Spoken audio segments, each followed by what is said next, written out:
Penarth, a small town but one with many landmarks. From the Washington Gallery to the War Memorial and the lush greenery of Alexandra Park, you can see why this quiet town is known as the Garden by the Sea.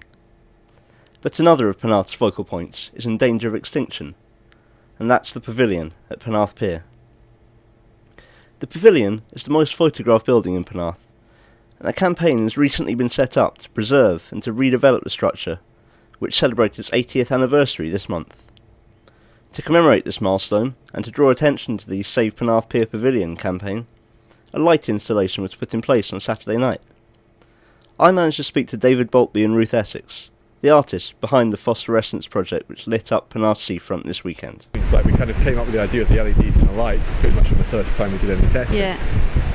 That's kind of what we wanted it to do and how we wanted it to work, but getting the batteries to last long enough, finding out how to put the batteries into them, Get the best right way to do it. brightness. You know, when you're putting that many in, you've got to have like a process, I guess, as well. every single part of what you're doing requires... Yeah, I mean, if you're just doing 10, it's kind of fine, but if you're doing like 120, you know, you kind of say, well, that's maybe, if it's like, say it's like 10 minutes in balloon, that's a lot of time that you've got to sort of say, right, well, how can we kind of make it really slick, how can we make it so that, you know, you can't test every one, so kind of what process you're going to have to kind of make sure that the vast majority work.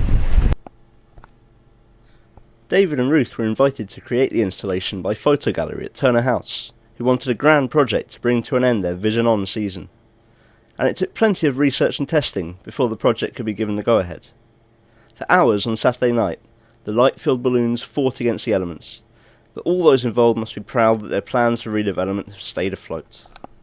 But it's only when you're doing something that really has to work with them that you really get to know it. And it was a particularly high range yesterday. Yeah. So when it's like that, it comes in even quicker than normal.